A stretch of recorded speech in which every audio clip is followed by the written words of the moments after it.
Bezrat Hashem, on va entamer ensemble, avec l'aide de Dieu, une série de cours qui est très très sympa, qui peut aider beaucoup de couples dans leur Shalom Bayit.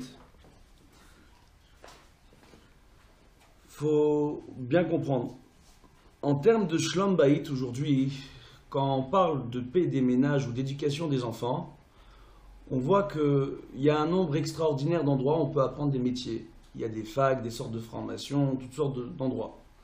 On peut nous former à faire n'importe quel métier aujourd'hui, mais il y a un endroit qui n'existe pas. Certains rabbinim ont fait des maisons de la famille, des maisons de la médiation, d'autres choses pour aider les couples en difficulté.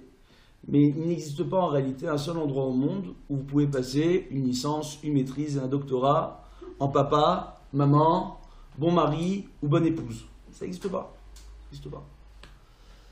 Baruch Hashem, dans la Torah, on nous donne le guide pratique. Ouais, je vous assure qu'on le donne. Non, ne faites pas comme ça, commencez pas comme ça. Je vous assure, commencez pas comme ça. De quoi? D'explications sur le Shalom. Ok, d'accord. D'accord. Non, mais j'adore. Moi. Ok, d'accord. C'est bien, vous êtes venus, on va discuter. C'est très très bien. Alors, dans la halacha, on voit que dans l'Yoreh Deha et le Even Aizer, il y a certaines halachot qui traitent du rapport entre le mari et sa femme. Le Rambam, le Rashbam, tous les poskim, le Ran, rapportent des psakim, des lois, concernant le rapport entre le mari et la femme et le mari. Et je ne parle pas uniquement des lois de pureté familiale, il n'y a pas que ça. On parle comment le mari doit parler à sa femme, comment la femme elle doit parler à son mari, comment on doit parler aux enfants, comment s'adresser à un enfant, certains enfants en difficulté parfois, comment être à leur écoute, comment savoir parler et dans quel cas parfois il faut fermer les yeux dans l'éducation de nos enfants pour mieux les éduquer. Tout ça est expliqué. Ceux qui vous ont dit que ça n'existe pas ou qu'il n'y a pas, ils n'ont pas encore étudié ces parties de la Gemara et les parties de la Torah et les parties de la Mishnah et les parties de la Gemara, bien sûr et les parties des poskim, y compris le Shulchan Aruch, concernant toutes ces lois. Et elles sont très variées. Il y a des gens qui s'appellent des rabbins. Je ne sais pas si vous avez entendu parler de ce concept. C'est pas très nouveau. Parmi les rabbins, il y a un autre concept. Il y en a, ils s'appellent les juges rabbiniques. Et les juges rabbiniques, parmi les juges rabbiniques, il y a plusieurs dossiers, plusieurs spécialités. Il y a les juges rabbiniques qui vont s'occuper de dîner mamonot, des différents d'argent. Et d'autres juges rabbiniques qui s'occupent de dîner ishut, d'accord? Les lois concernant l'homme et la femme. Mariage, divorce, éducation des enfants. Donc il y a des rabbins qui sont formés pour s'occuper de ça. C'est des juges rabbiniques. Donc réellement on voit qu'il y a énormément de lois. Maintenant, avant d'entamer les lois et de rentrer dans le Shulchan Aruch, les lois pratiques, etc., on va faire une petite introduction sympa. Il faut bien comprendre que Kadosh Baruch Hu, quand il a donné la Torah, il a donné à travers un pardes. En français, pardes, c'est un joli champ. D'accord? Le champ où on plante les arbres. Et oui, ça peut être un verger, si on veut. D'accord? Quand on fait référence au pardes, on parle d'un champ de pommiers en général. Donc verger, c'est pas vraiment champ de pommiers. Mais donc des champs où on peut planter des arbres fruitiers, etc. Pardes, c'est quoi les initiales de pardes? C'est très très connu. Il y a le pshat, le sens littéral. Quand on va étudier une loi, il y a le sens littéral. Un enseignement, il a son sens littéral. Il y a après le remez, l'allusion à un autre enseignement par rapport à l'enseignement qu'on nous apporte ici. Cet enseignement-là, il a un rapport avec un autre enseignement. Après, une fois qu'on fait le rapport entre les différents enseignements, d'accord, on arrive à la dracha, donc à pouvoir discuter, parler, enseigner différentes dimensions autour du même enseignement. Et à la fin, quand on arrive à pouvoir enseigner les différentes dimensions qu'il y a autour de l'enseignement, on arrive dans la dernière lettre, le samer, qui est le sod, le secret. Le sens ésotérique des lois de la Torah, le sens profond des lois de la Torah. Nous, on va essayer, à notre petit niveau, Be'ezrat Hashem, de développer ces points. Mais on va directement commencer par le sod. C'est plus marrant. Parce que les gens, ils aiment bien ça. Donc, on va sauter quelques étapes. Be'ezrat Hashem. Il faut bien comprendre, quand Dieu a créé les problèmes de Shalom Bayit, c'est au moment où il a créé le monde. Bereshit bara Elokim. Qu'est-ce qu'il a créé? Les problèmes de Shalom Bayit. On voit, ça commence très vite. Adam et Chava, il nous les crée. D'accord? Dieu bénisse pour eux. Ils ont été créés à la 6e heure du Yom Shishi. À Chatzot Hayom, la 12e heure, ils sont fait virer du Gan Eden. Ça leur a pris 6 heures. Hein. Donc en 6 heures, il faut bien comprendre que l'histoire, les maris, les femmes, c'est pas d'hier. Ça fait très très longtemps que ça dure l'histoire. D'accord? C'est quoi? Il y a un monsieur, il vient de venir au monde. Il n'est pas content, il voit toutes les créatures autour de lui qui ont des femmes. Et lui, il est tout seul. C'est comme ça qu'on explique l'histoire d'Adam et Ève. D'accord? Au niveau du pshat. Il est tout seul. Et il s'ennuie. Il dit, attends, mon Dieu, toutes les autres créatures, ils ont tous une femme. Moi, j'ai pas de femme. Je veux aussi une femme. Il a réclamé à Dieu une femme. Dieu, il réfléchit, il dit, bon, alors, l'otov le Adam liot levado, c'est pas bon pour l'homme d'être tout seul, et c'est lo ezer kenegdo. Je vais lui faire ezer kenegdo. Oh, tout le monde connaît. Tous suivi des cours de cours de Shlom Bayit, lu des livres. Ezer kenegdo, c'est la femme qui va aider le mari, kenegdo, soit en le soutenant, soit en s'opposant à lui. Attends, il faut savoir, quand est-ce que la femme doit soutenir, et quand est-ce que la femme doit s'opposer? Est-ce que ça veut dire quoi? Le mari doit faire quoi alors? Ni soutient, ni s'oppose à sa femme? C'est que la femme qui a ce rôle dans le foyer? C'est intéressant, non? C'est intéressant, moi j'aimerais savoir. Est-ce que c'est réellement que l'homme qui doit être soutenu et encouragé, et être encouragé? On va voir ça. Et on voit qu'ils ont été créés, on parle des décisions de la création, après on revient sur la création, etc. On nous explique que c'est pas bien pour l'homme de rester seul, etc. Ok, donc on lui crée Chava.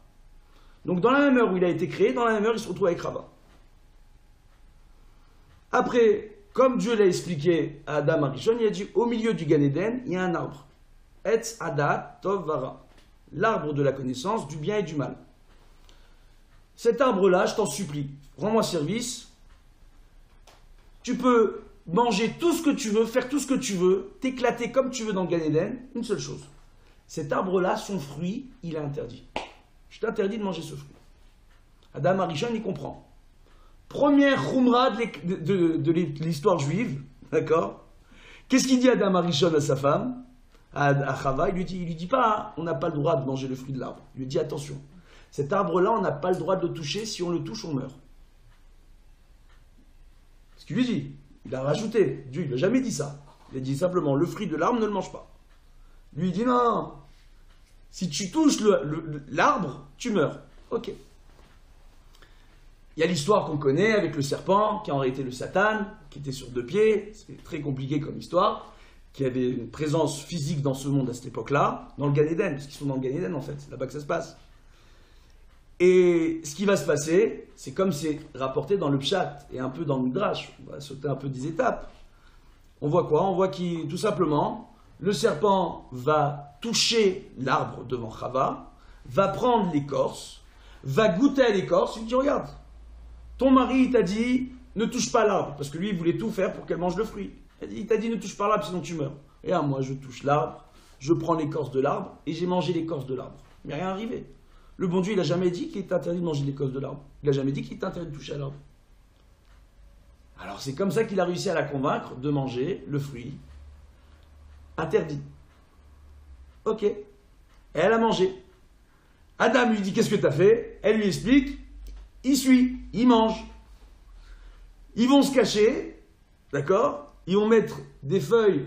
En réalité, dans la Gemara, dans le Talmud, on rapporte que les feuilles, ce n'est pas des feuilles de vigne, c'est des feuilles de théna, de figues, de figuier, qui se mettent pour se cacher. Et le bon Dieu dit, qu'est-ce que vous cachez? Première fourrure de l'histoire du clan d'Israël, l'histoire de l'humanité. Le bon Dieu, il leur prend des fourrures en lapin. C'est réel, hein, c'est comme ça que c'est rapporté. Il leur donne les fourrures pour qu'ils se cachent. Et il les vire du Gan Eden. C'est en l'espace de 6 heures tout ça. Viré du Gan Eden à Chatzot Hayom, premier Shabbat en dehors du Gan Eden. C'est comme ça que ça s'est passé, en 6 heures. Ça c'est entre le Pshat, d'accord, le Remez, et après on va rentrer un peu dans la Dracha. Qu'est-ce qu'il a été rapporté? Pourquoi Dieu a renvoyé Adam Arishon du Gan Eden après qu'il ait mangé le fruit de l'arbre? D'accord? parce qu'il avait peur qu'en mangeant le fruit de l'arbre, en le gardant dans le Gan Eden, Adam, en étant éternel, vienne à dire un jour que c'est lui qui a créé le monde et demande à tous les hommes de le servir. Qu'il est la tentation du pouvoir.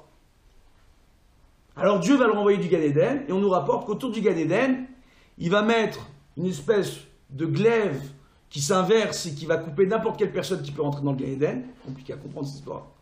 Et plein d'anges autour du Gan Eden pour garder le Gan Eden. Un jardin caché, gardé, des barrières, des glaives. C'est l'histoire telle qu'il est rapporté. Ok, ça on l'a compris. Maintenant on sait tous que Bereshit bara Elokim, quand on prend les versets de la création, Et Hashamayim ve'et haaretz, le ciel et la terre, va'aretz hayta tohu va'vohu, et la terre était sans dessus dessous, c'est comme ça qu'on traduit. Ve'chosher al pnei tehom, ve'ruach Elohim berafet al pnei hamayim, d'accord.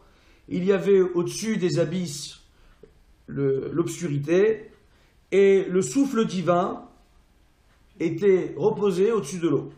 Vayomer Elokim, yehi or vehi or. Dieu il dit, il sera la lumière, il y a eu la lumière. Il a créé la lumière. Ce qui est intéressant, c'est que premièrement, le Ramban, dans le Sefer Agmoul, il nous rapporte une chose extraordinaire. Il nous dit, Adam et Chava, ils ont été créés exactement au même instant. En même temps. Et c'est comme ça que c'est rapporté dans le Zohar. L'homme et la femme ont été créés en même temps. C'est pas l'homme qui a été créé, après on a pris la côte de l'homme pour créer la femme. C'est pas comme ça que c'est passé. Pourquoi on dit que l'homme, il a été créé à partir de la terre, et la femme, elle a été créée à partir de la côte, d'un os de Adam Arishon. On va vous dévoiler un petit secret que le Ramban nous enseigne. Il dit tout simplement, il y a un os à la fin de notre colonne vertébrale qui s'appelle l'os du coccyx. Les scientifiques pensent que cet os-là, c'était la naissance d'une queue vertébrée, pouvant prouver que l'homme a évolué et descend d'une espèce de reptile. Parce que seuls les reptiles peuvent développer ce type de queue vertébrée-là. D'accord? Donc on rapporte que dans la colonne vertébrale, c'est la science qui le dit, extraordinaire. Que me dit le Zohar? Ça, j'adore faire ça. Zohar, il rapporte tout simplement que Adam et Chava, ils étaient reliés. Et qu'en réalité, ils étaient reliés par leur colonne vertébrale. Et en réalité, ils avaient une connexion cérébrale. Ils ne formaient qu'un, ce n'était qu'un seul être. Moitié homme, moitié femme. Mais ils n'avaient pas besoin de parler. Vu qu'ils étaient connectés cérébralement, quand ils réfléchissaient, c'était les deux ensemble. Donc Adam, il devait gérer deux corps. Il n'avait pas le même échange que les autres créatures avec leurs femmes. Je dis ça pour pas dire femelle, hein, parce que ça fait très péjoratif. Donc, on voit en réalité ce qui est rapporté. Et le Rambam y rapporte, il confirme. En réalité, ils étaient reliés par leur colonne vertébrale. Masechet Sota, il est rapporté là-bas que l'homme dans ce monde, il a différents types de mazal. Deux, en fait. Un, on parle des zivugim, donc l'âme sœur. Un qui lui est destiné au moment où son âme a été créée. L'âme de sa moitié a été créée en même temps. D'accord? Et on dit que non, il peut y avoir un autre mazal en fonction de ses actions ou exactions, bonnes et mauvaises actions. Il aura un autre mazal dans ce monde, donc une autre femme. Un secret de Sota. Et à la fin, là-bas, on conclut, une chose qui est rapportée dans plusieurs Gmarot, Psahim, Sota, etc., qu'il est plus dur de former un couple d'âmes sœurs destinées Zivug ben Hashamayim, comme on dit, d'accord, que d'ouvrir la mer Rouge au moment de la sortie d'Égypte. Alors on va expliquer la mer Rouge, comment elle s'est vraiment ouverte. Parce que c'est pas la mer, elle s'est ouverte en deux. D'accord? On a une blague avec le Rav Ben Chitrit, je vous assure que c'est vrai, qu'un jour il a donné un cours, et il expliquait que la mer, elle s'était ouverte en 12, ou peut-être en 13. Et il y a une dame qui était là, qui a dit « Non, monsieur le rabbin, tu te trompes, moi je l'ai vu le film. C'est ouverte en deux la mer. » On voit en réalité que la mer Rouge, elle ne s'est pas ouverte. La mer Rouge, elle s'est surélevée. Et des tunnels se sont creusés dans la mer. Du marbre s'est formé sur le sol. Des arbres ont poussé sur les côtés pour que les bénis Israël puissent prendre fruits, du lait coulé des arbres, du miel extraordinaire.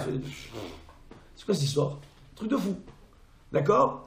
Et puis, quand ils avaient besoin d'un petit peu d'eau, ils prenaient leur verre, ils mettaient devant la muraille d'eau, et puis l'eau de mer devenait de l'eau douce. C'est quoi ce miracle de fou furieux? Et puis quand ils avançaient, derrière eux, ça redevenait l'obscurité la plus totale. Mais en fait, ils étaient totalement recouverts par l'eau. On compare ça à un mikvé maïm. On dit que le dévoilement divin, au moment de l'ouverture de la mer Rouge, comme c'est apporté le soir de la Haggadah de Pessah, dans la Haggadah, est beaucoup plus supérieur, c'est une marloquette combien de fois supérieure, au dévoilement divin sur le mont Sinaï, au moment du don de la Torah. C'est quelque chose d'extraordinaire. Et en fait, ce qui s'est passé, c'est que Dieu a fait 12 tunnels qu'il a divisés en deux, hommes-femmes, parce qu'on aime bien séparer depuis le début de l'histoire. Donc, hommes-femmes, donc quand on fait 12 tunnels séparés en deux, ça fait 24. C'est bien, c'est une spariade. On dit que c'est la main de Dieu qui nous a fait traverser la mer Rouge. Et pour les Égyptiens qui se sont convertis, qui sont sortis d'Égypte, il y a eu un 13e tunnel qui s'est divisé en deux. Donc 13 tunnels, je les divise en deux, ça me fait combien? 26. Shem Havaya, on dit que Dieu s'est totalement dévoilé au peuple d'Israël à ce moment-là. Voilà, c'est comme ça qu'elle s'est ouverte la mer Rouge. On me dit que ça, c'est rien. C'est beaucoup plus facile de faire ça que de former un couple bidé chamaïm. Un couple destiné l'un à l'autre. Pourquoi? Le Ramban, il explique. Le Chida, il explique. Le Ben Ishraï dans le Ben Yehoyada, il explique. Tout le monde explique. Alors on va expliquer ce que tout le monde a expliqué. En réalité, on voit que lorsque un homme descend dans ce monde, ou une femme descend dans ce monde, à la base, on voit que Adam et Ève, quand ils sont nus, quand Dieu les a créés, il était prévu qu'ils puissent avoir des enfants. Mais il était prévu que chaque enfant vienne au monde, comme Adam et Ève, reliés par colonne vertébrale, moitié homme, moitié femme, pour leur permettre de mettre des enfants au monde, tout seul, mais en étant connectés cérébralement. Donc il n'y avait pas un problème. On voit déjà très bien, avant que le Matan Torah, le mariage entre frères et sœurs n'était pas encore interdit. Donc on voit que les enfants d'Adam et Ève, ils ont épousé leurs sœurs, hein. C'est frères et sœurs qui sont mariés. Parce que c'était comme ça que Dieu avait prévu le monde. Donc ils devaient chacun venir avec leurs jumelles, mais connectés cérébralement. Donc on voit que Caïn, il va épouser sa jumelle. Abel, on ne sait pas très bien s'il épouse sa jumelle ou pas. Chet, on sait qu'il va épouser des femmes qui sont, entre guillemets, qui étaient celles qui devaient épouser Abel. Donc il a fait Iboum, mais des années plus tard, hein, il a épousé une femme qui était beaucoup plus vieille que lui. Et il a épousé aussi des descendantes de Caïn. Donc on voit que c'est extraordinaire ce qu'on est en train de rapporter ici. C'est qu'à la base, les hommes, ils devaient comme ça venir au monde, les frères et sœurs, entre guillemets. Ça ne devait pas être des frères et sœurs. Ça devait être chaque créature qui sortait, il y avait une moitié homme, une moitié femme. C'est pour ça que chaque homme, il a une part de féminité, et que c'est rapporté dans la psychologie, on en parle dans le soir. Et que chaque femme a une part de masculinité. Et c'est comme ça qu'on sait quelle femme correspond à quel homme. Oh. Pardon? Parce qu'ils se complètent. Oui, parce qu'ils se complètent. Parce qu'ils doivent se compléter. Ils doivent se compléter. Et que ça peut créer un certain bilboul chez certains. On ne va pas trop rentrer dans le détail. Mais il y a une histoire très connue, hein, du Rav Zamir Cohen, que j'aime bien rapporter. Une mère de famille, elle lui rapporte son fils qui a décidé de se faire opérer pour devenir une femme. De se faire opérer.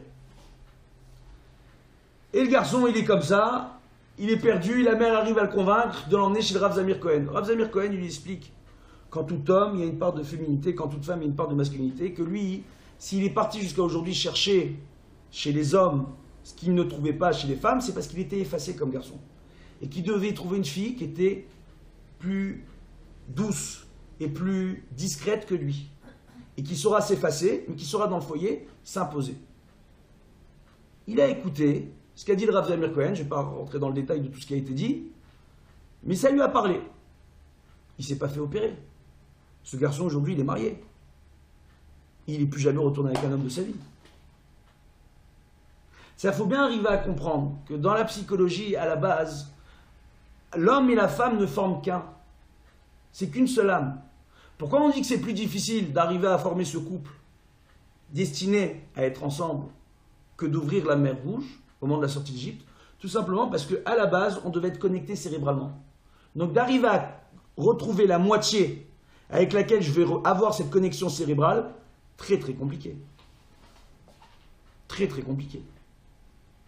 On voit chez certains vieux couples, ils sont comme les oiseaux de paradis. S'il y en a un, chas v'shalom, qui s'en va, l'autre il dure pas longtemps après. Et on les voit, ils parlent à demi-mot. On se dit, mais ils sont télépathes. Non, connexion cérébrale. Zivou, des chamaïs. Oh, comment arriver à ça avec son époux? Parce qu'il y a des zohars, on ne va pas trop rentrer dans le détail, c'est pour le prochain cours, ça va être très sympa si vous revenez. Hein. Voilà. Et on verra, Bezrat Hashem. Alors, on voit en réalité que, regardez, juste laissez-moi parler pour pas que je perde le fil de mes idées, c'est important. Donc, on voit en réalité, combien de fois j'ai dit on voit en réalité? C'est quand je bug ça. Hein. Alors maintenant, c'est si même que j'ai bugué. Donc, quand on nous dit qu'un zivug min hashamim, c'est quoi? C'est d'arriver à retrouver cette connexion cérébrale. Comment arriver à cette connexion cérébrale? Il y a un Zohar qui nous rapporte qu'on n'est pas obligé d'avoir qu'un seul mazal dans une vie. Que le mazal, au cours de notre existence, il peut changer. Non, même pas 7. Pour certaines personnes, ça peut être plus que 7. Non, parce qu'il y a plein d'enseignements différents. D'accord?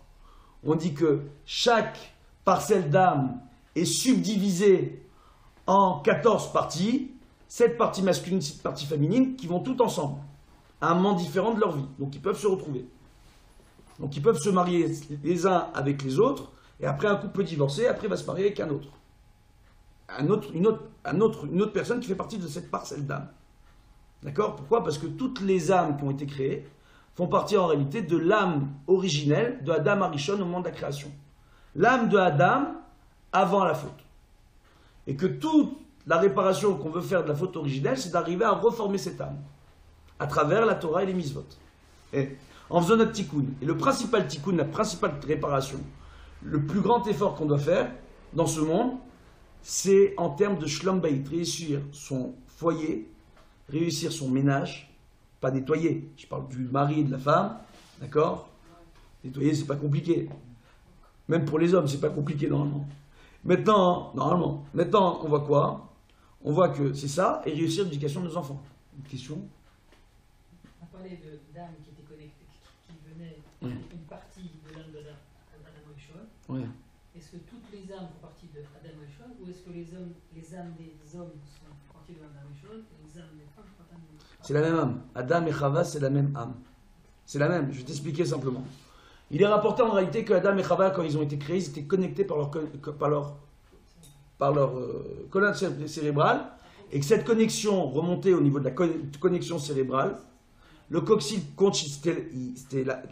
aujourd'hui c'est la fin de la colonne vertébrale, mais cette colonne vertébrale continuait et sortait du corps de l'homme pour continuer dans la colonne vertébrale de la femme. Ils étaient connectés. Et la colonne vertébrale pouvait s'allonger pour permettre à la femme de marcher aux côtés de son mari, de marcher au dos de son mari, ou de marcher et de se mettre devant son mari, pour leur permettre aussi de s'unir et d'avoir des enfants.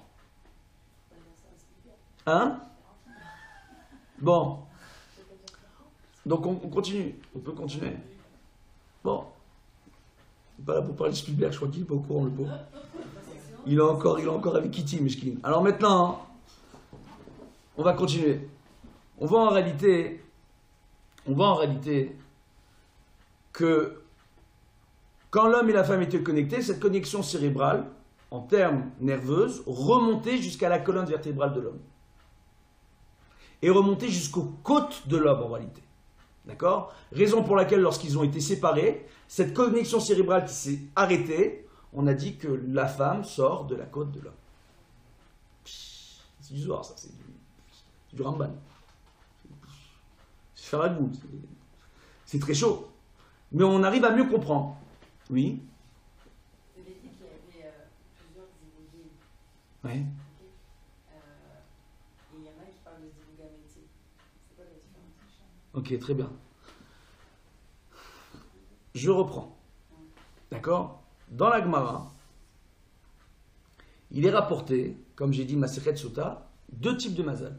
Le mazal d'origine et le mazal qui peut évoluer dans ce monde. Maintenant, nos actions peuvent faire évoluer notre mazal d'origine. Maintenant, par rapport à notre évolution, le mazal d'aujourd'hui, mon zivouk d'aujourd'hui, peut, avec mon évolution, si on n'évolue pas sur le même chemin, si on ne construit pas le couple ensemble, on peut tout simplement diverger l'un de l'autre.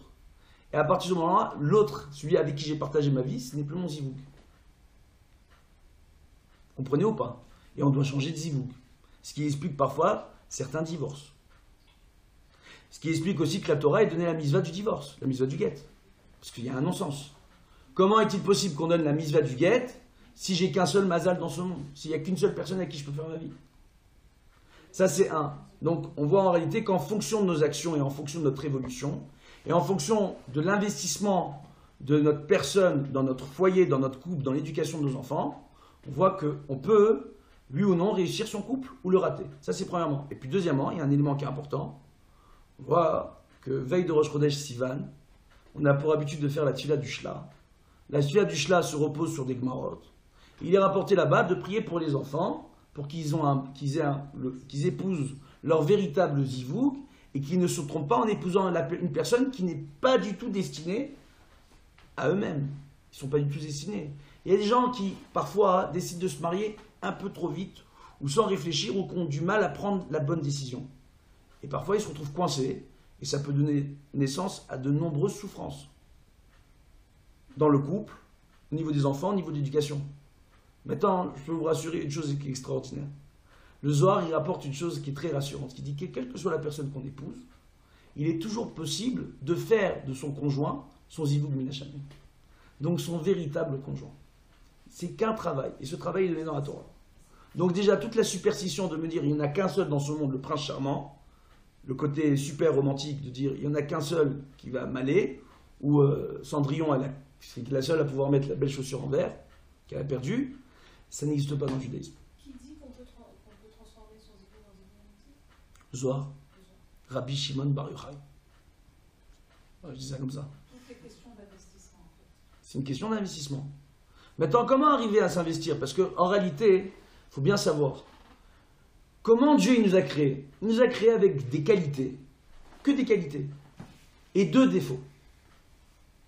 On n'a que 2 défauts, tous les êtres humains. La colère, d'accord, et la mélancolie. C'est rapporté dans le Zohar que ces 2 défauts-là sont les armes du Yetzer Hara pour faire plonger une personne dans ce monde en enfer. Dans la déprime, la dépression, quelqu'un de mélancolique, quelqu'un qui se met en colère, il se sent incompris. Il se sent incompris, il devient mélancolique. Il se sent mélancolique, il devient déprimé. Il devient déprimé, il n'a plus envie de parler. La personne se renferme sur elle-même. Il n'y a plus de communication possible. Quand elle va parler, elle va que se mettre en colère. Ça donne lieu à quoi? Que des scènes de ménage. Il va où le couple? Droit dans le mur. 2 outils que Dieu a donnés au Yetzer Hara pour détruire les hommes. Et les faire sortir de leur... Leotsiotam et Olamam. Pour les faire sortir de leur monde. C'est quoi Olamam? C'est pas que le Olamazé. C'est-à-dire leur faire un enfer ici, mais aussi dans le Olamaba un enfer. Parce qu'au lieu de travailler leur midot et d'essayer d'évoluer, ils sont... Quand on a un différent et que ça ne va pas et que Chas Shalom, des gens sont dans le divorce, c'est quasiment impossible de divorcer sans faire de la shonara. Et puis quand on est en colère, on a du mal à faire la différence parfois entre le lashon hara et quand on a vraiment les nerfs et qu'on veut convaincre les autres que c'est pas moi, c'est l'autre, on peut être tenté de faire un peu de Motzi Shemra. C'est compliqué. Et après les midot, elles sont en fumée. Truc extraordinaire. Hein. Nous on le voit au Beddin. Hein. On voit parfois on a des couples qui arrivent, on leur donne pour un divorce, ils viennent, et déjà, pour décider qui sera leur conseiller en cas de différend, parce qu'on leur conseille de prendre un rave, un conseiller conjugal, un psychologue, un psychiatre, qui viennent en cas de différend, qu'ils aient une référence quand on a des problèmes dans le couple. Nous, on voit des couples qui ont besoin de 3-4 auditions pour un divorce. Il faut savoir qu'une audition, c'est entre 2 mois et 6 mois d'attente. Et ils vont utiliser 3-4 auditions déjà, que pour savoir qui va être le conseiller, parce qu'ils n'arrivent pas à être d'accord. C'est hallucinant. Jusqu'à que les rabbins, on leur dit, attendez, vous êtes en train de payer des avocats, les avocats, ils sont en train de vous compter une fortune, vous êtes en train de perdre votre temps, on est obligé un peu de se fâcher. Après, les juges rabbiniques, ils n'ont pas une bonne réputation. Ouais, parce que quand ils arrangent les couples, et quand ils doivent intervenir et trancher pour sauver un couple, et ben après, on aime bien critiquer les juges rabbiniques qui ont sauvé les couples. C'est classique, mais nous, on a l'habitude. C'est rapporté dans la Gemara par Hillel Azaken, que quand on veut être à la tête du clan d'Israël ou quand on veut s'occuper du clan d'Israël, il faut s'apprêter dès maintenant à être critiqué. Moshe Rabbeinu, avec tout ce qu'il a voulu faire comme bien pour les bénis Israël, il a été critiqué. Le problème qu'il y a, c'est que les bénis Israël, ils ont critiqué Moshe. Dieu, il a laissé passer. Mais quand Moshe il s'est mis en colère, il a voulu critiquer les bénis Israël, il a dit attends, Moshe, toi t'es un tzaddik, tu peux pas. Ishayahu Hanavi, la même chose, il a voulu critiquer les bénis Israël. La même chose, Dieu il n'a pas voulu. Eliyahu Hanavi, la même chose. Donc il faut faire très très attention. Voilà, on est en galère. Alors maintenant, on va en réalité, pour bien comprendre le fonctionnement dans le foyer, Dieu il a créé ce monde avec des règles. Et là on va aborder des sujets de fou furieux, je vous le dis tout de suite.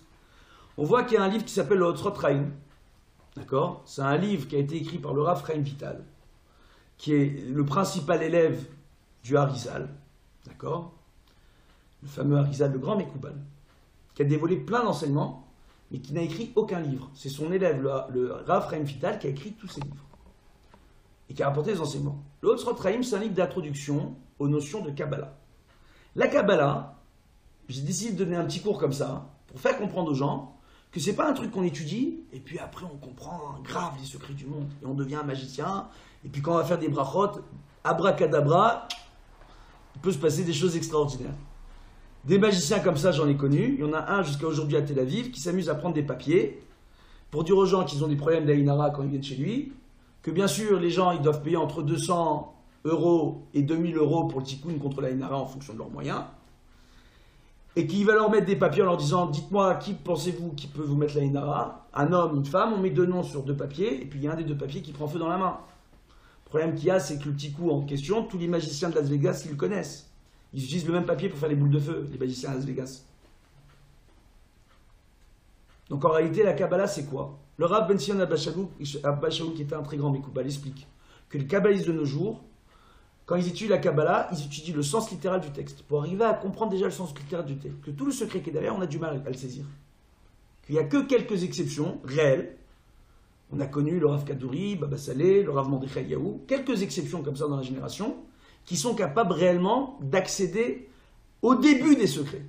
Même pas à tous les secrets. Au début, ils commencent à comprendre les secrets. Les grands de la génération d'aujourd'hui.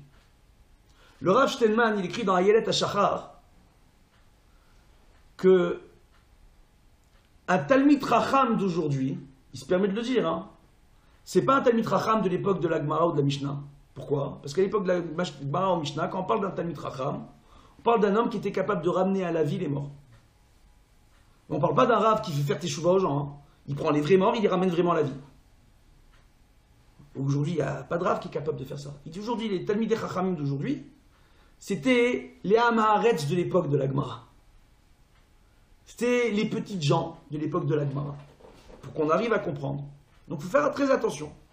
On voit en réalité que dans l'étude de Hotzrot Chaim, quand on nous explique le processus de la création du monde, Al-Pi Kabbalah, on nous explique tout un processus où il y a plusieurs lectures possibles. Et nous, on va prendre la lecture par rapport aux midot. Parce qu'on nous parle des 10 sphères. Et à travers ça, il y a des midot, une façon d'appréhender le monde qui est autour de nous et d'appréhender les situations qui sont autour de nous. Et ça nous aide. En réalité, la Kabbalah, c'est que de la psychologie et de la psychiatrie. Pourquoi? Parce que non seulement ça nous explique la problématique et le fonctionnement de la création, mais la problématique et le fonctionnement d'un homme ou d'une femme. Parce que quand on vous dit dans le Talmud que lorsqu'on sauve une vie, on sauve un univers, chaque personne ici, elle toute seule, c'est un univers. Pas uniquement pour tous les descendants en potentiel qu'elle peut avoir, mais tout simplement pour la façon dont elle a été créée. Dieu, comment il a créé l'univers? Avec différentes sphères, avec des étoiles, avec des constellations. Il y a une constellation au niveau des Neshamot. Il y a une redondance d'une Neshama ou d'autre. Et la science ne fait que le prouver aujourd'hui. Les psychiatres, les psychanalystes ne font que mettre au point des méthodes où ils arrivent à prouver qu'il y a un lien intrinsèque entre les gens.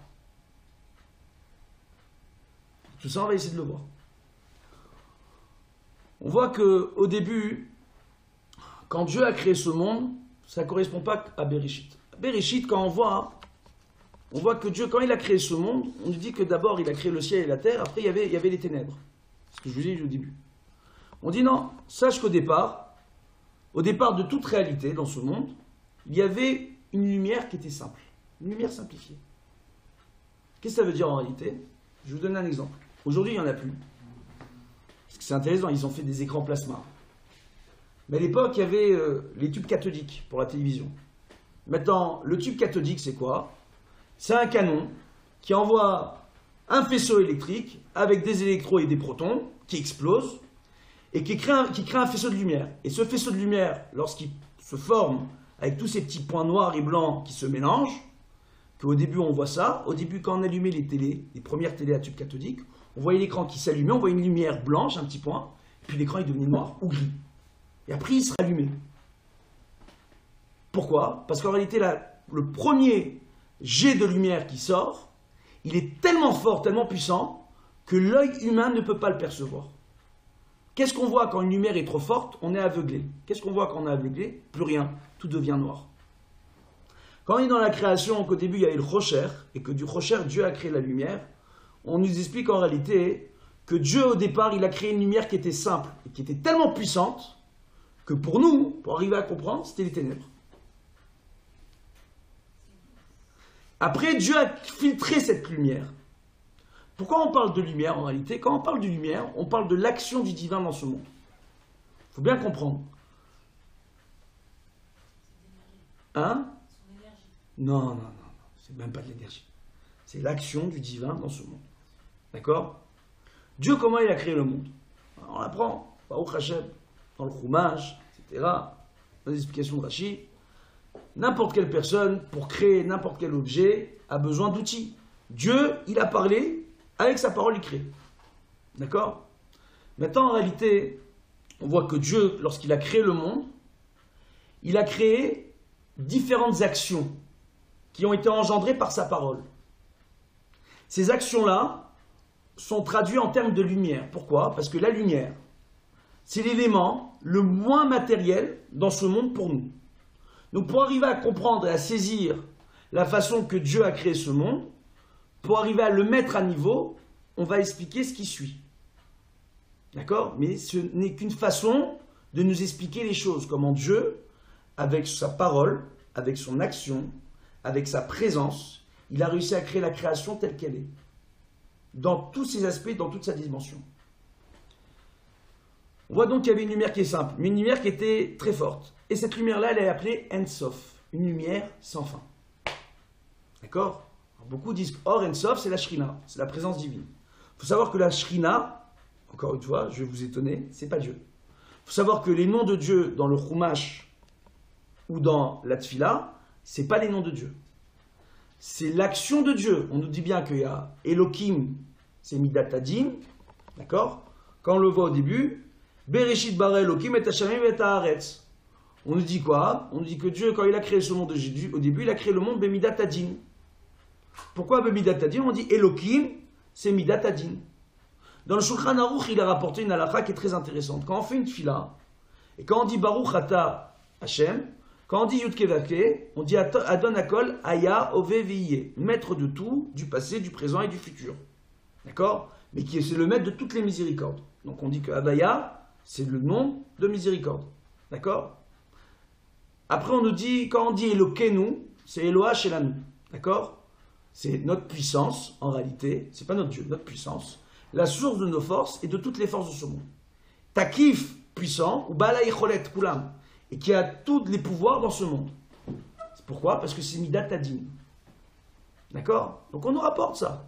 Quand je dis le nom de Dieu, Yud Kei Vav Kei, quand je dis Midat Hadin, quand je dis Midat HaChesed.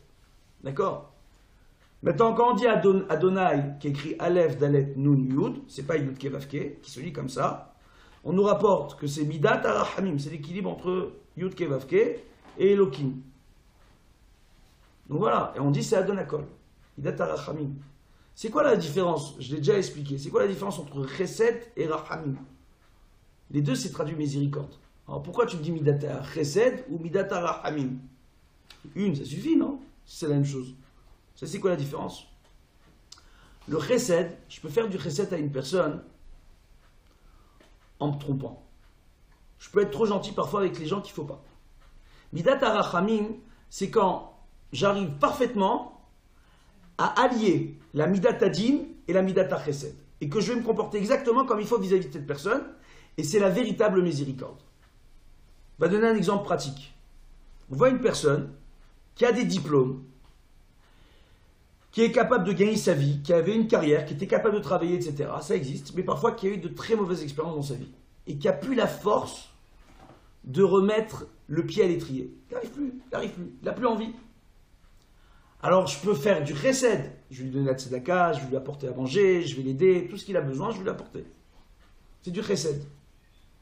Je peux être midat adin, je lui dis attends, mais toi tu avais un métier, tu travaillais, etc. Va travailler, c'est midat adin. C'est quoi midat arachamim? C'est lui dire écoute, moi je vais t'aider jusqu'à que tu sois capable de remettre le pied à l'étrier. Mais je veux te voir tous les jours, que tu ailles voir quelqu'un qui s'occupe de toi pour que tu remettes le pied à l'étrier. Je t'aide durant cette période où tu as besoin qu'on t'aide. Ça c'est la véritable tzedaka, c'est midat arachamim.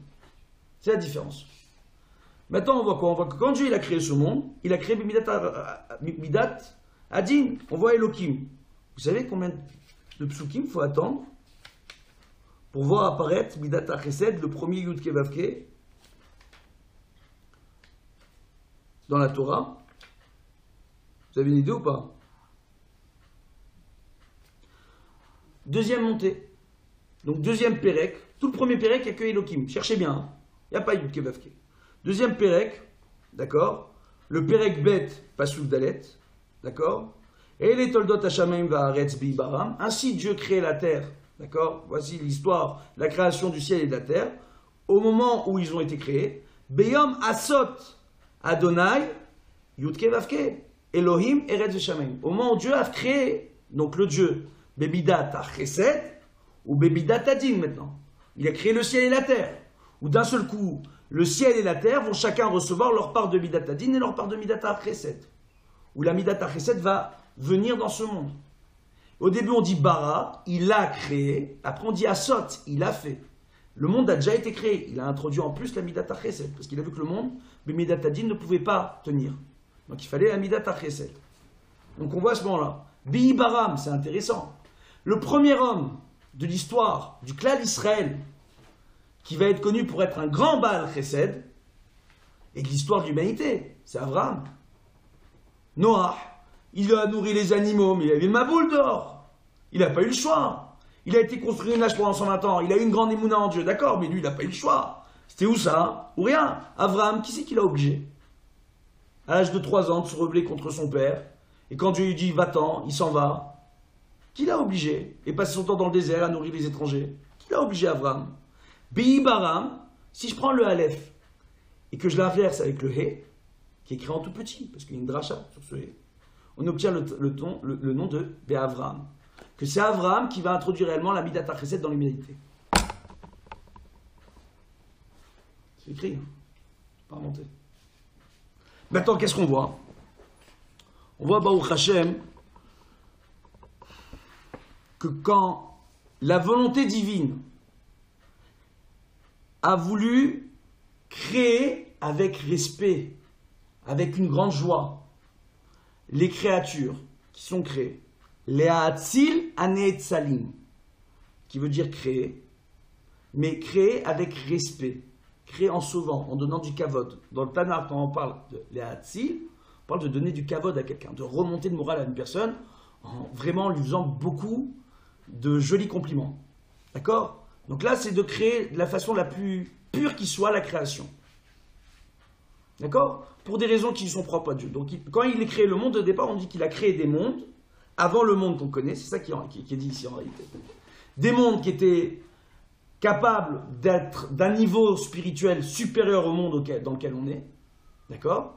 Et au fur et à mesure, il va créer des mondes. Et ces mondes-là, ils vont mourir, entre guillemets, pour donner naissance à autre chose. À quoi c'est comparé? À un truc très simple. Je prends une lumière très forte, et je prends un diamant. Et je veux, dans ce diamant-là, filtrer le spectre de lumière. Tout le monde sait que la lumière, on en parle dans la Kabbalah, elle a des couleurs dominantes, 6 couleurs de base. D'accord? Et on voit que ces 6 couleurs de base, c'est ce qui forme la lumière blanche, telle qu'on la voit. Mais on peut, à travers une pierre, diviser les faisceaux de couleurs. Chaque couleur, c'est rapporté dans la Kabbalah, fait référence à une mida différente. Aux 6 sphères inférieures. 6 couleurs.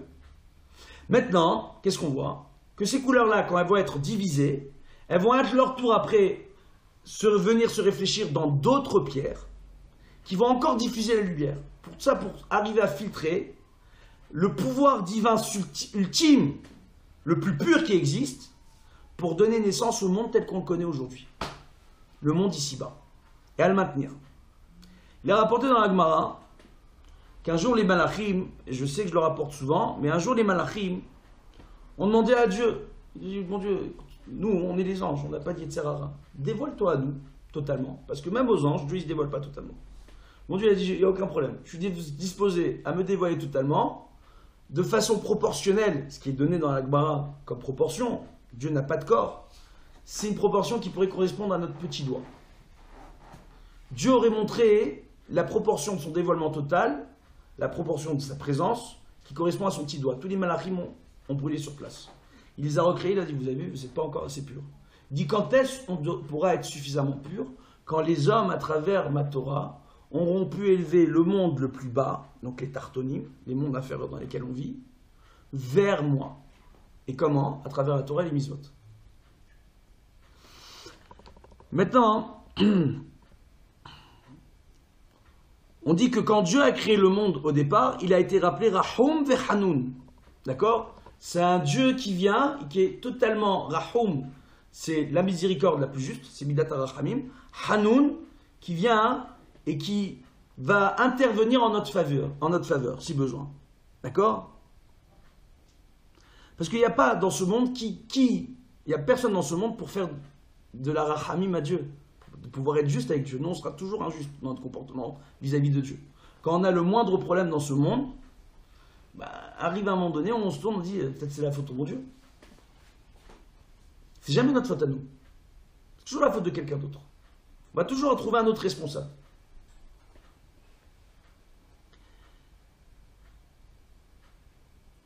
D'accord? Et c'est comme ça que Dieu, il a été appelé Rahum et Hanoun. Maintenant, Dieu, il est rapporté que lui, Tzimtzem et Tatzmo, comme on voit en Chassidut, on parle du Tzimtzum. Dieu, il a concentré sa présence, d'accord, dans ce monde.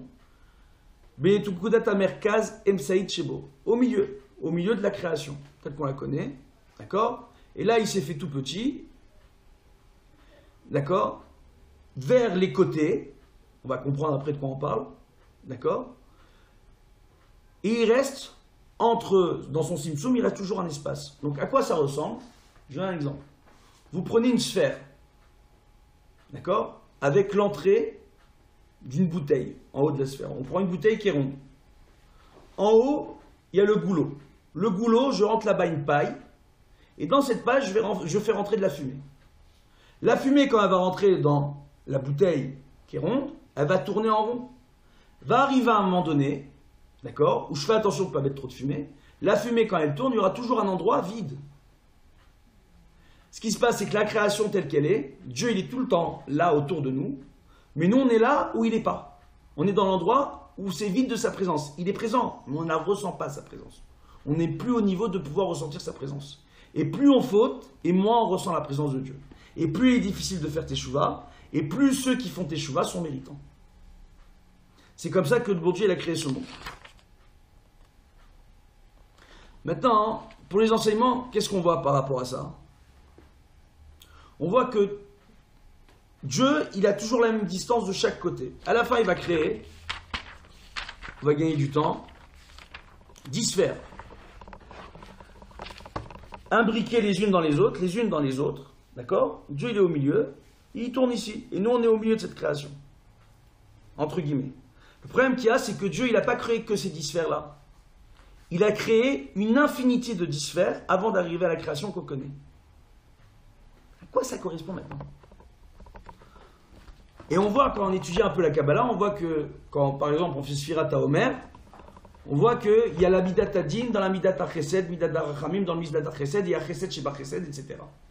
Donc dans chaque Midah, qui fait partie d'une des 10 sphères, il y a 10 Midot dans cette sphère-là. Donc ça se subdivise en permanence. À quoi ça ressemble pour nous, les êtres humains? En quoi ça nous parle à nous en termes de Shlom Bayit? Il faut arriver à comprendre. Au début, lorsque l'homme et la femme se rencontrent, il y a un grand coup de foudre, une grande lumière. Mais la lumière, des fois, elle est tellement grande qu'on n'arrive pas à la voir pour certains. C'est les ténèbres. Donc il y a des gens au début, on peut leur mettre la femme ou l'homme de leur vie devant eux. D'accord? Ils vont dire non, je la sens pas l'histoire. Non, je sais pas pourquoi, mais... Et après, quand ils se laissent aller, et qu'ils vont finalement accepter de fréquenter la personne, ils disent, ah, vraiment, heureusement, hein, c'était vraiment la bonne personne. Et pour d'autres, la lumière, elle est tellement bien, qu'ils y vont direct. Parce qu'ils ont vu la lumière. Maintenant, c'est quelle lumière qu'on voit? Est-ce que c'est la bonne lumière qu'on a eue? Tout simplement. Par rapport à mon comportement, par rapport à mes midotes, est-ce que la personne qui est en face de moi, est-ce que ces midotes correspondent, est-ce qu'elle peut me compléter? En étudiant Otsot Chaim, on peut arriver à comprendre ça. En réalité, quand on arrive à commencer à réfléchir comme ça, on n'est plus dans le moi, on n'est plus dans son ego. On n'est plus dans ni le moi profond, ni les moi, je ne sais pas sous quelle, toutes les formes ils existent. Non, non, on est dans l'autre. On est à l'écoute de l'autre, on est à l'écoute du ressenti de l'autre. En termes de Shlom Bayit, on voit très souvent que quand il y a un différend dans un couple, très souvent, l'autre n'entend pas le différent. L'autre n'entend pas le ressenti, la souffrance de l'autre. L'autre n'entend que des reproches. Et quand il entend des reproches, il est sur la défensive. Et comment il répond? Avec agressivité. On peut arriver à s'entendre. Ça, il faut bien arriver à comprendre. En termes de Shlom Bayit, pour arriver à créer un équilibre, Dieu il a créé ce monde en 10 sphères, qui chacune a sa place. Chacune sait rester à sa place. Et garder en équilibre. Il faut savoir que chaque personne dans le foyer, c'est un monde différent. Et que chaque enfant, chaque membre de la famille, on ne peut pas se comporter de la même façon avec chaque enfant. On ne peut pas éduquer chaque enfant de la même façon. Pourquoi? Parce que chaque enfant, il a un âge différent. Il a un moment de sa vie qui est différent de l'autre. Il a des expériences qui sont différentes, bonnes ou mauvaises. Il faut arriver à s'adapter au vécu de l'un ou de l'autre. Donc toujours être à l'écoute du ressenti d'un enfant. Beaucoup de parents font l'erreur d'imposer des règles à la maison. Et puis quand un enfant a un problème, ils vont dire « il y a des règles à la maison, tu dois apprendre, malgré tes problèmes, à surmonter tes problèmes et à t'adapter aux règles. » Ça peut marcher, mais quand un enfant il a 6, 7, 8 ans, que tous les jours à l'école on n'est pas au courant, toute la classe se moque de lui.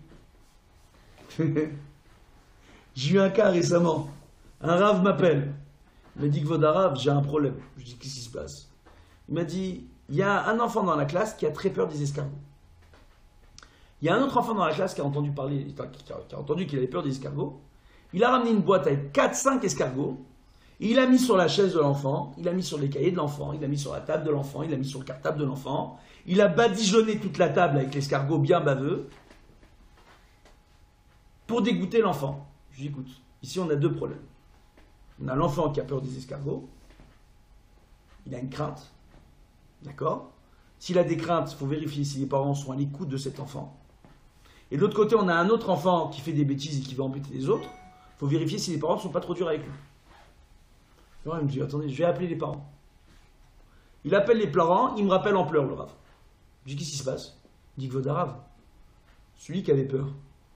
Les parents, le père, il passe son temps à lui dire, n'aie pas peur, t'es un homme, mon fils. Donc il n'est pas à son écoute. Et l'autre, d'accord, qui est très dur avec son copain, j'ai parlé avec le père qui m'a dit qu'il est terrorisé par sa mère. J'ai demandé à ce qu'on ramène les parents chez moi. J'ai parlé avec les parents, et au Hachem, ça va s'arranger. Comment arriver à déceler des choses pareilles sans même avoir vu les gens? C'est de la psychologie humaine qu'on nous enseigne dans ce petit bouquin. Maintenant, ce qu'on voit, c'est quoi? On voit en réalité que nous, quand on voit cette lumière, quand on forme un couple, on est en train de créer un univers. On crée un monde. Dans cette création du monde, il y a un céder, il y a un ordre que les parents doivent s'imposer à eux-mêmes. Les parents ne peuvent pas venir demain imposer à leurs enfants un ordre. Malheureusement, parfois, on voit certains pères de famille qui, pour leur parnassa, sont appelés à travailler tard. Et quand ils travaillent tard, c'est compliqué pour eux d'arriver à se lever le matin. Donc, ils vont se lever le matin un peu plus tard que les enfants. Et des fois, pour ces pères de famille, il se passe qu'il y a un enfant qui a du mal à se lever ou qui n'a pas envie d'aller à l'école ou qu'il se passe quoi que ce soit. La femme, elle ne sait plus par quel bout prendre l'enfant. Elle demande au père de se lever et de régler l'histoire. Le père, il se lève en pyjama. Il dit aux enfants, levez-vous, vous devez arriver à l'heure à l'école. Il dit, mais attends papa, toi, t'es pas encore debout. Compliqué.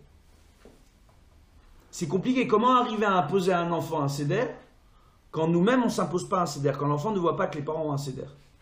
Quand je prends le choix des travaux nocturnes, malheureusement on voit que pour la parnassa, les gens sont obligés de plus en plus à travailler, à faire des travaux, parfois prendre des boulots où ils peuvent travailler jusqu'à très tard. Et après c'est compliqué pour eux après d'avoir un seder face aux enfants le matin. Oui. On ne peut pas forcément à chaque fois donner un exemple aux enfants. Comme vous avez dit tout à l'heure, il y a les enfants, en fonction de leur âge, en fonction de leur maturité, ils ont une appréhension différente des choses. Ouais. On peut leur expliquer parfois que certaines choses doivent être faites. Alors, ce qui est très amusant, c'est que ces questions-là ne se posent que très rarement avec les petits. La question du lever le matin, pour aborder que la question du lever le matin. C'est rare avec les petits. En général, c'est dès qu'ils arrivent à 11, 12 ans que ça commence les problèmes. Qu'ils commencent à vouloir veiller plus tard, parce qu'ils sont devenus grands, qu'ils ont du mal à aller au lit, qui, quand ils vont se lever le matin, ils vont être de mauvaise humeur. Alors, ils vont un peu grogner avec les frères et sœurs, ils vont un peu grogner avec les parents, ils vont faire à contre-cœur, ça met une mauvaise ambiance, d'accord? Et après arrive un moment donné où, quand on va lui faire le moindre reproche, cet enfant ne va pas hésiter à nous retourner les reproches, à dire ce que tu me dis, tu le dis, mais tu me dis de faire ce que tu dis, mais pas ce que tu fais. Ok, alors on peut extrapoler la même chose au mari et la femme. Exactement. C'est à ça qu'on est en train d'arriver. En réalité, c'est quoi? Quand moi, je veux faire un reproche à l'autre. Moi, j'ai des maris qui viennent et qui me disent, moi, j'ai plein de reproches à faire à ma femme. Ma femme, elle nettoie pas la maison. Je sais qu'un jour dans ta vie, tu as nettoyé la maison. Je sais pas, hein. Prends un jour dans ta vie, nettoie la maison et dis à ta femme, voilà, je veux la maison nickel comme ça tous les jours. Voilà, c'est comme ça que je veux. Tu vois que je suis capable, je vais t'aider, mais on va y arriver. Ta femme, elle va être motivée. Plutôt que venir et te passer ton temps à la dénigrer parce qu'elle n'a pas fait le ménage comme tu veux. C'est pas mieux qu'il le fasse lui-même. Pardon? C'est pas mieux qu'il le fasse lui-même. Non, c'est mieux que ça se construit à deux. Voilà. Le Rambam rapporte une halakha extraordinaire, inconnue, pas inconnue, inconnue. La propreté dans la maison, c'est l'obligation de qui? Parce que vous connaissez bien Déborah, c'est pour ça que vous répondez. Donc ouais, c'est l'obligation de l'homme. Que la maison soit propre, c'est l'obligation de l'homme, c'est pas l'obligation de la femme. Hein? Pardon? La femme, c'est son sujet. Non, j'ai compris là. Non, on va pas entrer dans. C'est pas vrai. C'est pas vrai. C'est pas vrai. C'est pas forcément vrai. Après, il y a un rapport qui peut se créer et qui peut être faussé. Parce que l'un comme l'autre ne cherche pas à travailler. C'est midot. Il faut bien comprendre. Quand on parle de la création, moi je vous montre ce dessin des 10 sphères. D'accord? On voit les 10 sphères ici. Ok, les unes dans les autres, etc. Qui sont imbriquées. Ok. Ça ressemble à quoi? Je prends un oignon. D'accord? Jusqu'à que je puisse arriver au cœur de l'oignon. Il y a plusieurs couches. Il y a plusieurs épaisseurs. Je suis un être humain. Jusqu'à qu'on arrive à me toucher en tant qu'être humain dans mon cœur. Il y a plusieurs couches. Il y a plusieurs épaisseurs.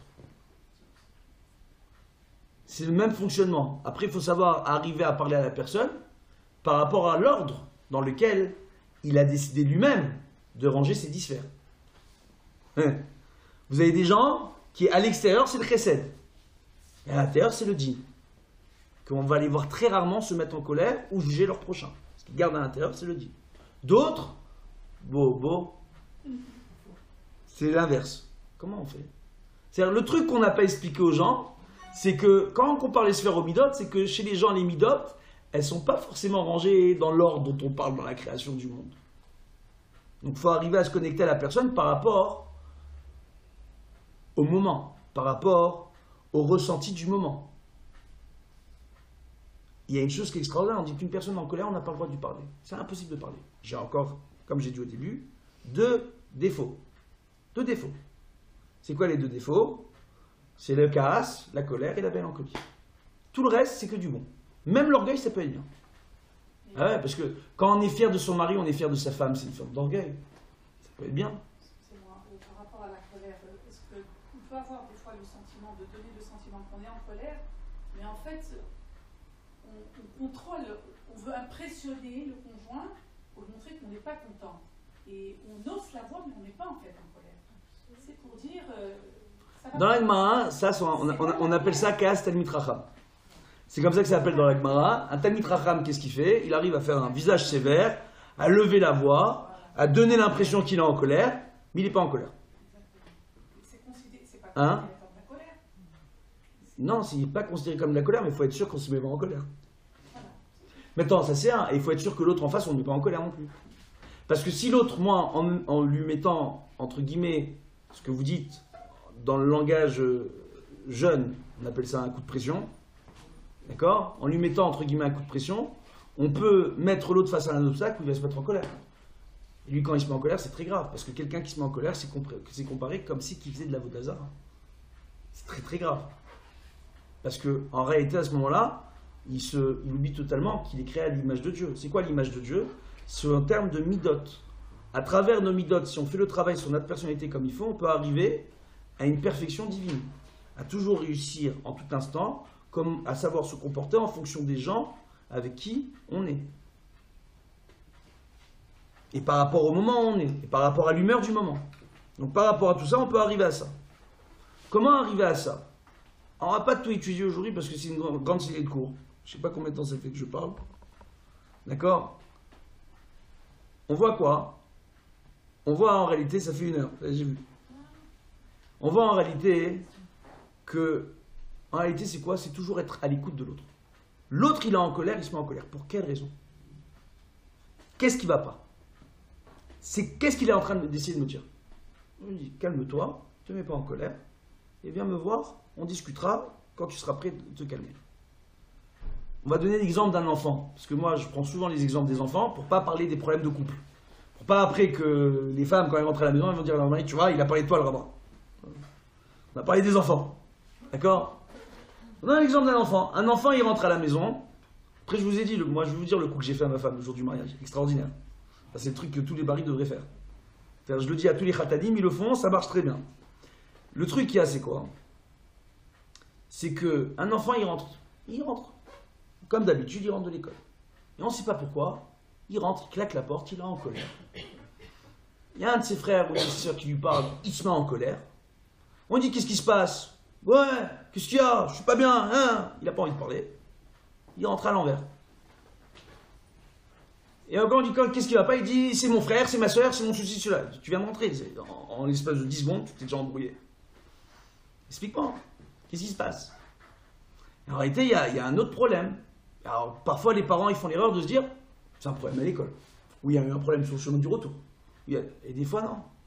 Des fois, des enfants, quand ils ont des émotions, ils n'arrivent pas à les gérer. Et parfois, il y a une émotion qui peut remonter, ils ont du mal à gérer cette émotion-là. Par rapport à une chose qui les a dérangés. Parfois, c'est anodin.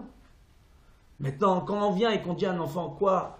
C'est parce que ton canard en papier, il y a 1 semaine, il s'est déchiré, tu viens t'en rappeler, parce que tu as passé 1 heure à le colorier, il s'est déchiré, tu pleures. C'est pas grave, on va en faire un autre. Les parents, ils se rendent pas compte de ce qu'ils sont en train de dire aux gosses. T'as mal, tu souffres, mais c'est pas grave. On va t'en faire un autre, et s'il se redéchire, tu vas ressouffrir. C'est pas grave. C'est ça quand t'as l'enfant. Oui? Pourquoi tu te mets en colère? Ça peut se remplacer. Quoi, chaque détail?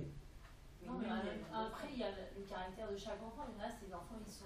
Après, il y a le caractère de chaque personne. Hein? Il y a une raison. Chaque enfant, il est plus ou moins nerveux. Mais il y a une raison. En hébreu, on dit An yeledra yesh yeled shiralo. Il n'y a pas de mauvais enfants. Il y a des enfants pour qui le temps est mauvais. D'accord, mais c'est comme ça. Hein? D'accord, mais c'est. D'accord. Alors fais-toi une raison. Et puis quand un enfant n'est pas de bonne humeur ou une personne n'est pas de bonne humeur, eh ben on va lui dire c'est pas grave, tu vas prendre l'habitude de ne pas être de bonne humeur. Ouais, mais on va pas chercher tous les tresses du monde entier. Non. C'est pour ça que parfois, il y a certains points sur lesquels il vaut mieux ne pas relever. Quand on a 8 ans. Mais il y a des parents, moi je donne juste un exemple.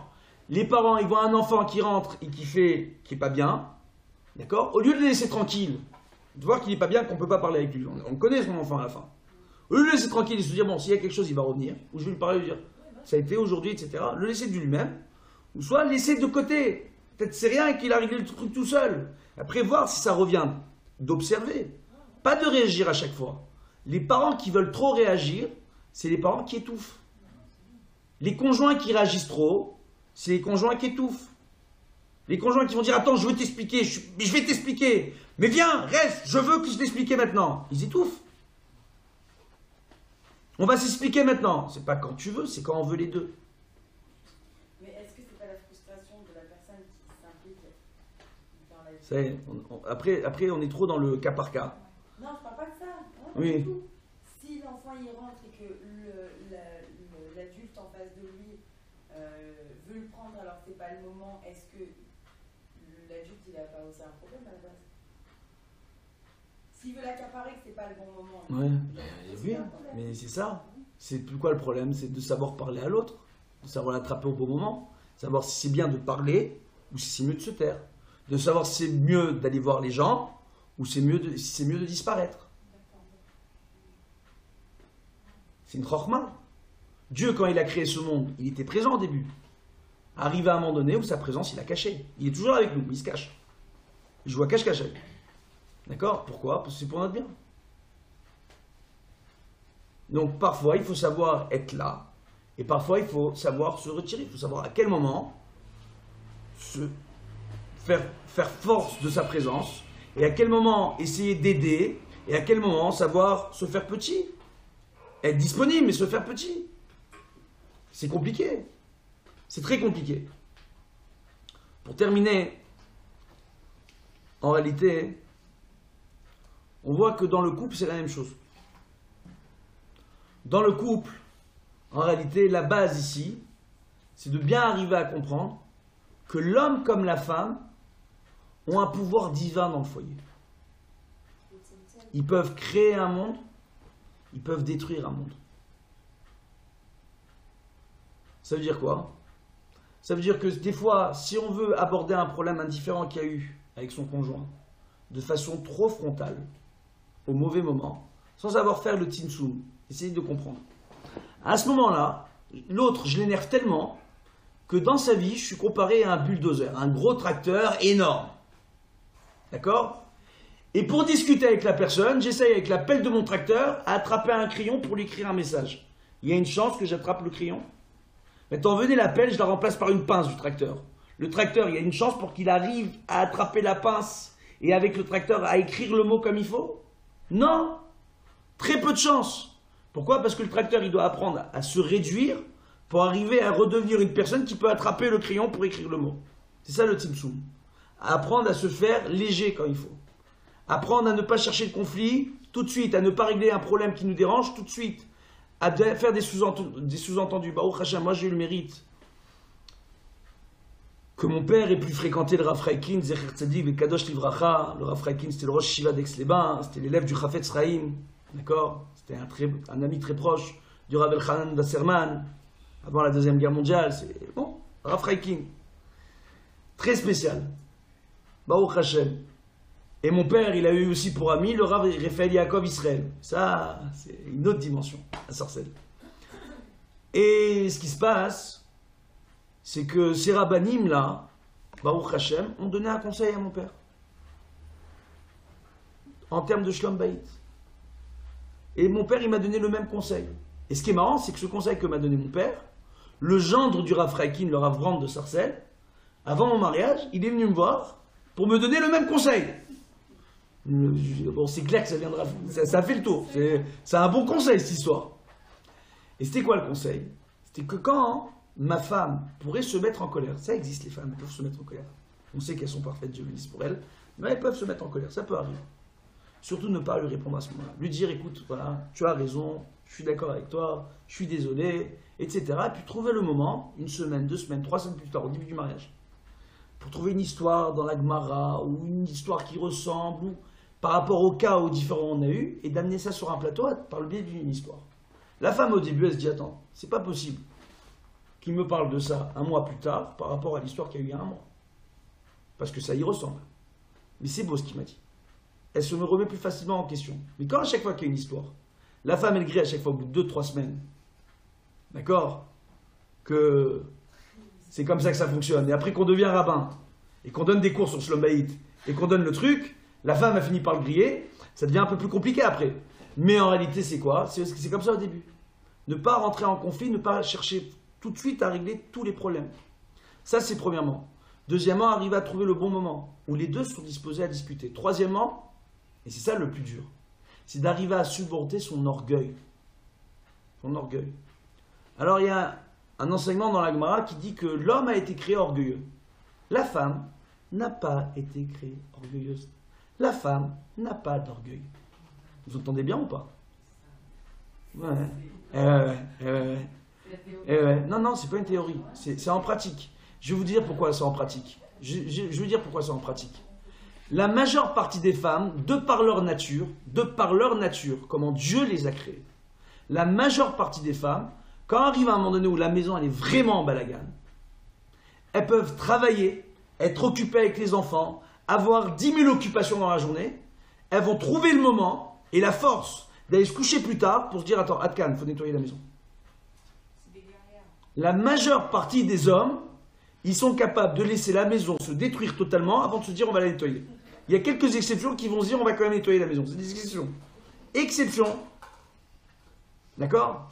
Ils doivent pourtant s'occuper de la propre dynamique. Oui, c'est pour ça qu'ils sont obligés normalement de s'occuper de la propre. Que c'est leur obligation. Maintenant, c'est la nature de la femme. C'est quoi?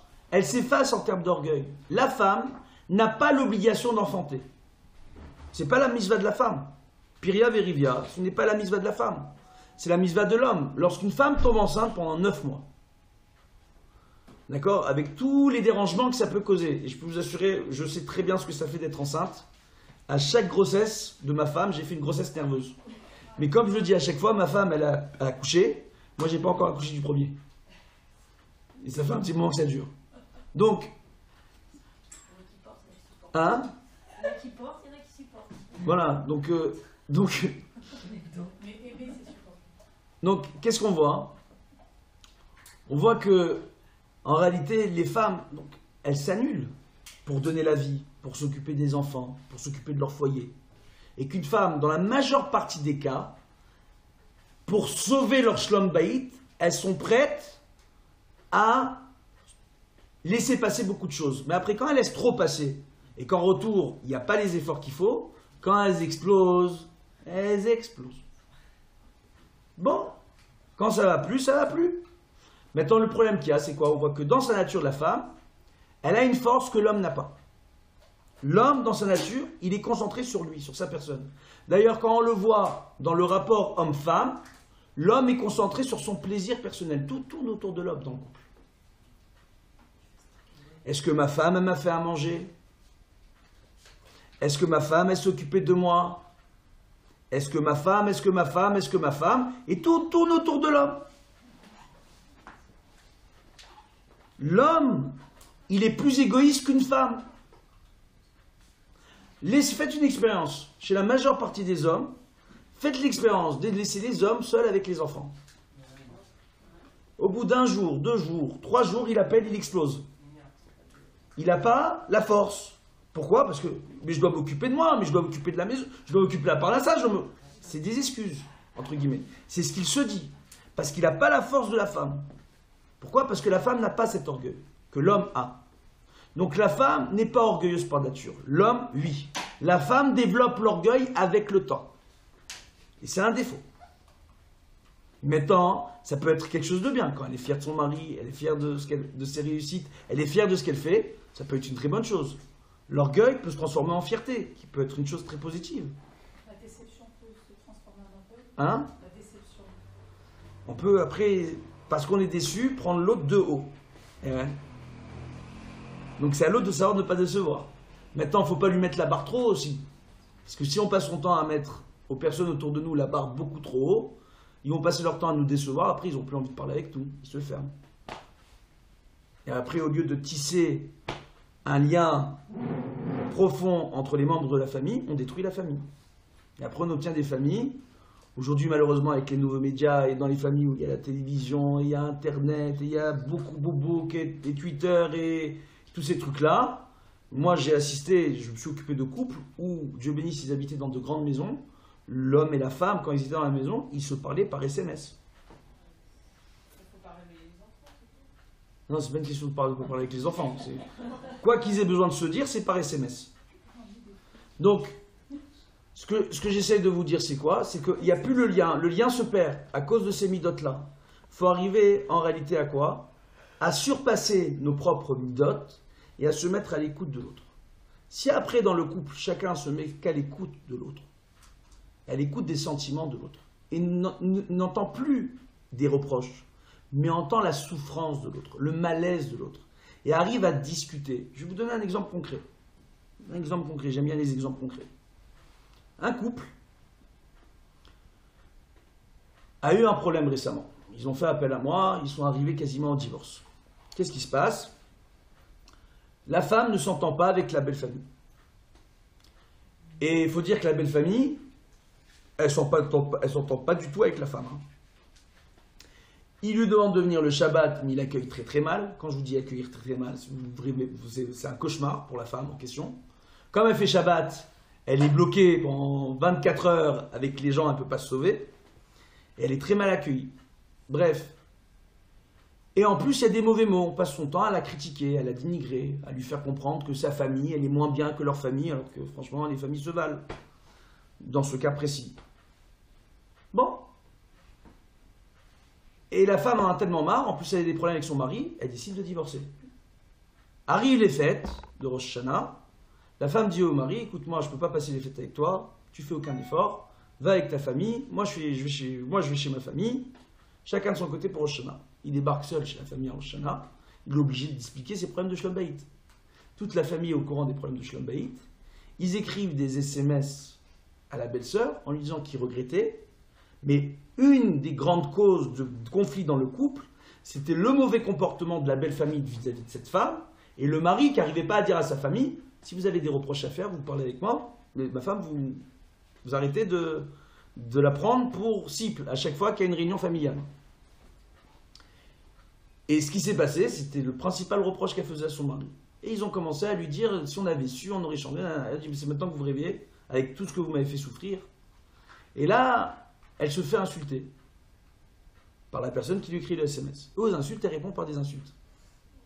La personne de la belle famille, très sympa, copie les SMS à partir des insultes de la femme. Pas les messages d'avant. Et envoie ces SMS-là au mari. Le mari, très en colère, parle avec sa femme, ils n'arrivent plus à discuter. Ils veulent les deux divorcer, ils m'appellent, 9h du soir je suis chez eux, jusqu'à 2h du matin. Baruch Hashem, c'est un truc que j'aime faire. Bon, alors maintenant, Baruch Hashem, j'ai une femme exceptionnelle. Et ce qui se passe, c'est quoi? C'est que je reste avec eux, je leur explique. Je leur dis, bon, alors, il y a l'histoire du SMS, etc. Mais tu peux m'expliquer, toi, monsieur le mari, qu'est-ce que tu ressens? Incapable de dire, incapable de sortir le moindre mot de sa bouche, incapable de dire à sa femme, je t'aime, incapable de dire à sa femme, tu m'as fait honte. Incapable de dire ce qu'il a ressenti. Une femme, quand elle a affaire à un homme qui se ferme, qui passe son temps à faire des reproches, mais qui est incapable de dire pourquoi il fait des reproches, ce qu'il ressent, à la fin, elle est frustrée. Elle a une machine à crier en face d'elle. À claquer des portes, à crier, à ne pas être content. Elle ne comprend pas. Et le mari, c'est quoi les réponses des maris? Extraordinaires. Moi, j'adore ces réponses-là. Je travaille, je ramène à manger, tu manques de rien.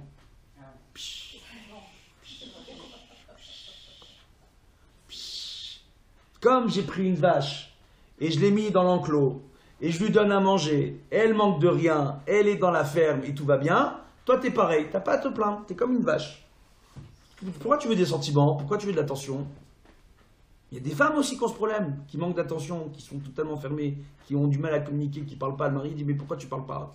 Ou qui se renferment. Et elles ne savent même pas pourquoi des fois. Parce que c'est un problème entre elles et elles-mêmes, où ça peut remonter à des traumatismes d'enfance, ou à des différends qu'elles ont avec d'autres personnes auparavant, ou à des craintes, ou à des angoisses. C'est compliqué à arriver à refaire sortir tout ça. Et en réalité, ce qu'on voit, c'est quoi? C'est qu'en faisant ce travail de se dire, si moi, dans mon Shlom Bayit, j'ai le pouvoir divin de créer ou de détruire un monde. Comment je crée et comment je détruis? Et c'est pour ça que j'ai envie de faire cet exercice avec vous, si vous êtes d'accord, d'étudier ces secrets-là, pour voir comment il s'y est pris pour créer le truc. Et après, au fur et à mesure, d'analyser ça pour voir dans le couple comment ça fonctionne. Maintenant, le point qui est essentiel, c'est avec ce couple, pour terminer l'histoire, c'est que j'ai dit au mari, attends, Voilà. Je dis à la femme, maintenant, vous pouvez dire ce que vous ressentez. Alors la femme, elle n'a aucun problème pour dire ce qu'elle ressent. Elle parle, arrive à un moment donné, il pète un plomb. Il se lève, il hurle, il crie, il insulte. Je lui dis, mais c'est pas normal. Elle te dit ce qui va pas. Toi, tu t'es derrière, elle dit, mais elle passe son temps à me diminuer, à me casser, à me faire des reproches, comme si que j'étais un moins que rien. Je dis, non, c'est pas ça que tu dis. Elle est en train de te dire, à travers ses reproches, qu'elle t'aime et qu'elle aimerait avoir un plus grand respect de ta part, une meilleure attention, une meilleure présence. Présence. Donc, c'est quoi en réalité? D'être là, d'être présent pour l'autre. C'est quoi être présent pour l'autre? C'est pas être à la maison devant la télé. C'est se dire, viens, je veux kiffer, je veux qu'on discute. Viens, on va pas discuter du boulot, on va discuter d'un truc qu'on kiffe tous les deux. Viens, on va pas seulement discuter des enfants et de la maison et de l'administration familiale. Je te prends et je t'emmène et je te sors, je t'allume la musique. Il y a quand je vais kiffer chez Hamda et je danse un slow avec toi. Je sais pas. Non? Voilà, c'est un peu ça. C'est ça que les deux ont besoin en réalité. Le problème, c'est que jusqu'à d'arriver à se lâcher pour créer ce monde parfait comme il faudrait, c'est très très compliqué. Il faut savoir pardonner surtout. Pardon? Il faut savoir pardonner. Ouais. Donc il faut savoir annuler ses midotes. Pour pardonner, il faut savoir s'annuler. Pour arriver à être à l'écoute de l'autre. Donc, hein? Non, la femme vient au monde sans orgueil. Elle développe son orgueil. Bon, c'est pour ça que dans le ciel, c'est très très sympa. Parce que dans le ciel, écoutez bien, la femme est punie beaucoup plus sévèrement pour les fautes qu'elle a causées de par son orgueil. Les mêmes fautes. Un homme, une femme font la même faute. Par orgueil. L'homme va être jugé de façon plus clémente dans le ciel que la femme. Ouais, c'est pas juste, c'est comme ça. Bah si, c'est logique. C'est comme ça. Parce qu'elle vient au monde sans orgueil. Elle a fabriqué elle-même. Eh ouais. Elle a fabriqué elle-même. Bah, C'est pas que ça va donner les fleurs. Elle a été choquée. Normalement. Mais attends, il y a quoi après? Il y a un orgueil familial. Il y a l'orgueil familial. Il y a les familles où les femmes ont le pouvoir. Ça existe, hein. c'est vraiment pas ça. D'accord? Il y a le conseil matrimonial. Il y a les matriarches qui vont juger les gendres, les enfants, les petits-enfants, et qui ont pris l'habitude de parler des maris les unes avec les autres, etc., etc. Et en général, ces familles-là, c'est la cata. C'est la cata. C'est la vraie cata. Et que quand on a un couple d'une de ces familles qui vient, et qu'on arrive à régler le problème, toute la famille suit après. Hein. Parce qu'en réalité, ils ne se sont pas rendus compte que pendant des années à se parler les uns des autres et les uns sur les autres, ils n'ont fait que créer chez les uns et les autres des problèmes. Et entre eux. Maintenant, on va terminer. Parce que j'ai pas envie de trop vous fatiguer. On voit en réalité que dans le couple, il faut arriver à s'annuler pour être à l'écoute de l'autre. Je sais que je me répète beaucoup, mais c'est des points qui sont importants. Mais pour arriver à s'annuler, il faut arriver à se connaître. Pour arriver à se connaître, il faut arriver à comprendre comment on fonctionne. Pour arriver à comprendre comment on fonctionne, il faut comprendre avec quelles épices le bon Dieu nous a créés. À la base, je vais vous donner une comparaison. Baruch Hashem, on a une dame qui est traiteur ici, ça va lui parler un peu. Je prends un plat. Je prends 10 assiettes du même plat. Les épices, je mets une dose différente. Dans chaque assiette, dans chaque casserole, pour faire le même plat, j'ai mis une dose différente en termes d'épices. Tous les plats vont avoir le même goût? Non, il y aura une dominante dans un plat et une autre dominante en termes de goût dans un autre plat. Donc qu'est-ce qu'on voit en réalité? On voit que ça change. Dieu nous a tous créés plus ou moins avec les mêmes épices. Maintenant, pour certains, il a fait un coup sympa. À certains, il n'a pas mis certaines épices. Certaines personnes, elles n'ont pas du tout mis d'atadine. Hein? On parle de personnes, on aime beaucoup tout le monde, Baruch Hashem. Donc certaines personnes n'ont pas mis d'atadine. D'autres personnes n'ont pas mis d'atachesed. D'autres personnes n'ont pas les midotes qu'il faut. La gvoura, le courage, etc. Ils n'ont pas ce qu'il faut. D'accord? Pourquoi? Parce que Dieu les a créés comme ça. Et tout leur travail, c'est d'arriver à acquérir ces midotes. À la fin, il faut arriver à être complet. D'avoir toutes les midotes et d'utiliser la bonne mida au bon moment. Bezrat Hashem. On va essayer de faire tout ça ensemble. C'était le cours d'introduction. La suite, pour ceux qui veulent, la semaine prochaine. Amen, Kani Ratson.